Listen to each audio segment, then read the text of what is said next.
தமிழ்நாடு அனைத்து வகை மாற்றுத்திறனாளிகள் மற்றும் பாதுகாப்போர் உரிமைகளுக்கான சங்கத்தின் சார்பில் நாளைய தினம் ஜனவரி 21 அன்று தமிழ்நாடு முழுவதும் 150க்கு மேற்பட்ட மையங்களில் சிறை நிரப்பும் போராட்டம் நாங்கள் நடத்த இருக்கின்றோம். ஒரு 30,000க்கும் மேற்பட்ட மாற்றுத்திறனாளி சகோதர சகோதரிகள் தமிழ்நாடு முழுவதும் இந்த சிறை நிரப்பும் போராட்டத்தில் பங்கேற்க இருக்கிறார்கள். ஆர்ப்பாட்டங்கள் போராட்டங்கள் எல்லாம் நடத்தி முடித்தும் தமிழக அரசு பரிசீலிக்காத இந்த சூழ்நிலையில் தான் சிறை நிரப்பும் போராட்டம் வரைக்கும் நாங்கள் தள்ளப்பட்டிருக்கோம் தான் நாங்கள் சொல்ல வேண்டியிருக்கு. போராட்டத்திற்கு தள்ளுவது என்பதே அரசனுடைய அவங்களோட கண்டுகொள்ளாமல் போகிற இந்த சூழ்நிலையில் தான் தவிர்க்க முடியாமல் இந்த போராட்டத்துக்கு நாங்கள் திட்டமிட்டிருக்கோம். எங்களுடைய முக்கியமான கோரிக்கையே மாற்றுத்திறனாளிகளான அடிப்படை வாழ்வாதாரம் அவர்களுக்கு உதவித்தொகை என்பதுதான். மாதாந்திர பராமரிப்பு உதவித்தொகை என்பது கையில் என்றைக்கு கிடைக்கும்னு ஒவ்வொரு மாசமும் எதிர்பார்த்து காத்து கொண்டிருக்கக்கூடிய மாற்றுத்திறனாளிகள் கிராமங்கள் அளவில் போய் பார்த்தீங்கன்னு சொன்னா இந்த 1,500 ரூபாயோ அல்லது மாற்றுத்திறனாளி துறையிலிருந்து வழங்கப்படுகிற 2,000 ரூபாயோ வந்தால்தான் அவர்கள் அந்த ஒரு மாதம் முழுசும் எங்கெல்லாம் கடன் வாங்கியிருக்காங்க, டீ கடையில் வாங்கியிருப்பாங்க, மருந்து கடையில் வாங்கியிருப்பாங்க, வெத்தலைப்பாக்கு வாங்கியிருப்பாங்க, அவசர தேவைகளுக்கு எதுக்கு வேணா அவங்க வாங்கியிருக்கிற செலவுகளை பூரா அப்பதான் அவங்க கொடுக்க முடியும், செலவுகளை செய்ய முடியும். ஆகவே அவசிய தேவையா இருக்கக்கூடிய இந்த பராமரிப்பு உதவித்தொகை என்பது இன்றைய விலைவாசி உயர்வோடு ஒப்பிடும்போது போதுமானதா என்கிற கேள்வியை தான் நாங்கள் முன்வைக்க விரும்புகிறோம். ஆந்திராவில் பார்த்தீங்கன்னா குறைந்தபட்சம் 6,000 ஆரம்பிக்கிறாங்க. அவங்களுடைய ஊனத்தின் தன்மைக்கேற்ப 10,000 வரைக்கும் அதை உயர்த்தி கொடுத்து பாதுகாவலராக இருக்கவங்களுக்கு தேவைப்படுதுன்னு சொன்னால் அவங்களுக்கு 15,000 வரைக்கும் உங்களுடைய கடுமூனமற்றவர்கள் கொடுக்குற ஏற்பாடு ஆந்திராவில் நடக்குது. 4,800 ரூபாய் பாண்டிச்சேரி ஒரு குட்டி மாநிலத்தில் கொடுக்குறாங்க. தமிழ்நாடு அரசை பொறுத்த வரைக்கும் மற்ற மாநிலங்களை ஒப்பிடுகிற போது பல்வேறு அம்சங்களில் முதன்மை மாநிலம் இந்தியாவிலேயே. சமூக நீதி சமநீதி அடிப்படையில் ஆட்சிகள் நடந்து கொண்டிருக்கிறது என்று சொல்லக்கூடிய ஒரு மாநிலம். திராவிட மாடல் ஆட்சி என்று சொல்லக்கூடிய ஒரு மாநிலம். இதெல்லாம் பெருமையாக இருக்கா? பெருமையாக தான் இருக்குது.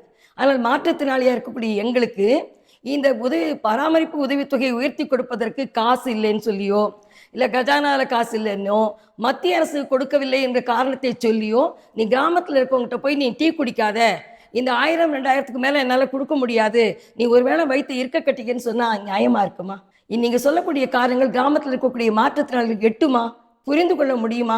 வாழ்வாதாரம் சுருங்குவது என்பது மட்டுமல்லாம குடும்பத்திற்குள்ளேயே கேவலப்பட்டு கொண்டிருக்கக்கூடிய வாழ்க்கையில தான் அவங்க இருக்காங்க. ஒரு பாரம், அந்த குடும்பத்துக்கு ஒரு எக்ஸ்ட்ரா செலவு, கூடுதல் சுமை என்று பார்க்கக்கூடிய சூழ்நிலையில் தானே என்னைக்கும் இருக்குது.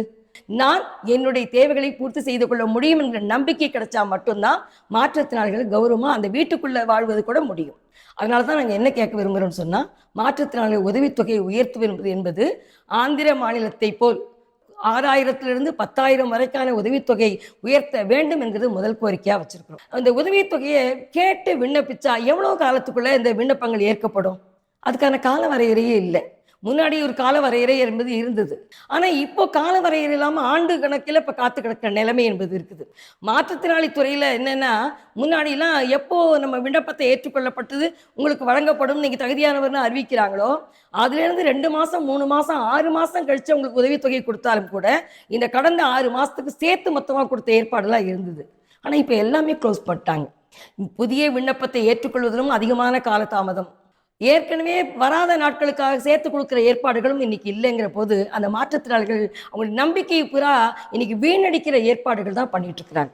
அதுவும் இல்லாமல் இப்போ ஒரு சமீபத்தில் ஒரு கூத்து என்னன்னா, ஒரு 2 மாதத்துக்கு முன்னாடியிலேருந்து பார்த்தீங்கன்னா 2 மாதம் 3 மாதத்தில் தமிழ்நாடு முழுக்க இருக்கக்கூடிய மாற்றுத்திறனாளி கணக்கெடுத்து நாங்கள் இப்போ மாநிலத்திலேருந்தே மகளிர் உரிமை தொகை எப்படி அனுப்புகிறோமோ அந்த மாதிரி சென்டர்லேருந்தே நாங்கள் ஒரே தேதியில் தமிழ்நாடு பூரா அனுப்ப போகிறோம்னு சொல்லி கணக்கெடுத்து இங்கே மாற்றிருக்காங்க. நல்ல விஷயம்தான். ஆனால் அப்படி கணக்கெடுக்கிற போது தேவையற்ற காரணங்களால் தகுதியான நபர்களை கூட அவங்களுக்கு உதவித்தொகையை செல்வதை நிறுத்தி வச்சிருக்கக்கூடிய ஒரு மோசமான ஏற்பாடுகள் இன்னைக்கு போயிருக்குது. எனக்கு வந்துகிட்டு இருந்த காசு நின்று போச்சுங்க, 2,000 ரூபா வாங்கிட்டு இருந்தேன், அதை கூட கொடுக்கல, நீங்க உதவித்தொகை உயர்த்தணும்னு கோரிக்கை வச்சிருக்கிறீங்க, ரொம்ப சந்தோஷமா இருக்கு, ஆனால் எனக்கு 2 மாசம் ஆச்சு 3 மாசம் ஆச்சு வரலையேன்னு சொல்லக்கூடிய இந்த நிலையில் இருக்கவங்களுக்கு உண்மையான நேர்மையான முறையில் அவர்களுக்கு காரணமும் சொல்லப்படாமல் நிறுத்தப்பட்டிருக்கிறது யார் பதில் சொல்லுவா? வருவாய்த்துறையில் யார் யாருக்கு நிறுத்தப்பட்டிருக்கு, யார் யாருக்கு கொடுக்குறோங்கிற விவரங்களை பூராவும் அப்படியே மாற்றுத்திறனாளிக்கு துறைக்கு அனுப்பிச்சிட்டாங்கன்னா வேலை முடிஞ்சு போச்சு. யார் 2 பேருக்கு வாங்குறாங்க, யார் யாருக்கு ஏற்கனவே நிறுத்தப்பட்டிருக்குங்கிறது தெரியாதா? இந்த துறை என்ன லண்டன்லையா இருக்குது? ரெண்டுமே தமிழ்நாடு அரசுக்கு கீழே தானே இருக்கு. ஆகவே இவர்கள் பரிமாறிக்கொள்ளாமல் பாதிக்கப்படக்கூடியது யாருன்னு சொன்னால் மாற்றுத்திறனாளிகளுக்கு உதவித்தொகை வராமல் அவங்க பாதிக்கப்பட்டு நிற்கிறாங்க. ஆகவே காத்திருப்பவர்களுக்கு உடனடியாக கொடுக்கணும், நிறுத்தப்பட்டவர்களுக்கு நியாயமான தகுதியானவர்களுக்கு பிறகு திரும்ப கொடுக்கணும், நிறுத்தப்பட்ட காலத்திற்குரிய தொகையை சேர்த்து கொடுக்க வேண்டும் என்ற கோரிக்கையும் நாங்கள் முன் வச்சிருக்கோம். மாற்றுத்திறனாளிக்கு அடுத்து கொஞ்சம் வருமானம் வரக்கூடிய விஷயம் என்னன்னு சொன்னால், கிராமப்புறத்தில் இருக்கக்கூடிய மாற்றுத்திறனாளிகளுக்கு தேசிய ஊரக வேலைவாய்ப்பு திட்டத்தின் கீழே கிடைக்கிற இந்த 100 நாள் வேலை என்பது அடையாள அட்டை வைத்திருந்தும் கூட இன்னைக்கு தமிழ்நாடு முழுசும் எல்லா இடத்துலையும் 100 நாள் வேலை நடந்து முடிஞ்சிருக்கான்னா இல்லை. வர மார்ச் மாதத்தோட 1 இயர் முடிய போகுது. 2024-25 ஆண்டுக்கான ஓராண்டு மார்ச்சோட முடிஞ்சு போயிடும். ஆனால் பல மாவட்டங்கள் போய் கேட்குறப்போ பார்த்தீங்கன்னா 45 நாள் 50 நாள் இப்படித்தான் பல இடங்களில் சொல்லிட்டு இருக்காங்க. விழுப்புரத்தில் மட்டும்தான் அதிசயமாக ஒரே ஒரு ஊராட்சியில் 100 நாள் வேலையை நாங்கள் முடிச்சிருக்கோம்னு சொல்லியிருக்காங்க. வேற எந்த மாவட்டத்திலையும் எந்த ஊராட்சியும் 100 நாள் வேலையை கம்ப்ளீட் பண்ணிட்டோம்னு சொல்கிற மாதிரியான சூழ்நிலை இல்லை. இப்போ 100 நாள் வேலையை நீங்கள் முழுசாக கொடுக்காமல் இருந்தால் இன்னும் இருக்கிற இந்த 1-2 மாதங்களையாவது கொடுக்க வேண்டும் என்பது எங்களுடைய கோரிக்கை.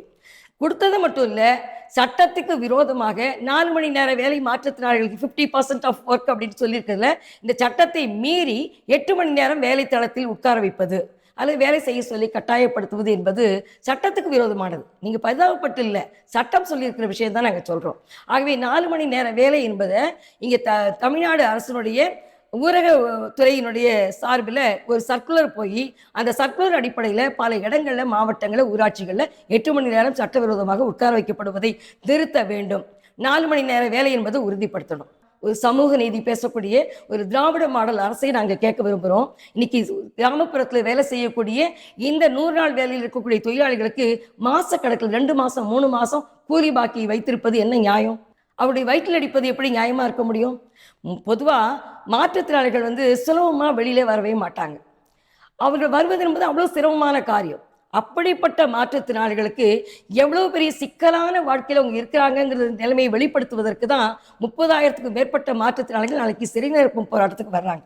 ஒன்று எங்களுக்கு கைது செய் அல்லது எங்களோட கோரிக்கைகளை பூர்த்தி செய் என்று சொல்லக்கூடிய அளவுக்கு தமிழக அரசை வற்புறுத்துகின்ற முறையில் தான் இந்த போராட்டத்தை நாங்கள் நடத்த இருக்கிறோம். நிச்சயமாக தமிழக அரசு இப்போவாவது எங்கள் கோரிக்கையினுடைய நியாயத்தை புரிந்து கொண்டு பரிசீலிக்கும் என்ற நம்பிக்கையை நாங்கள் தெரிவித்துக் கொள்ள விரும்புகிறோம்.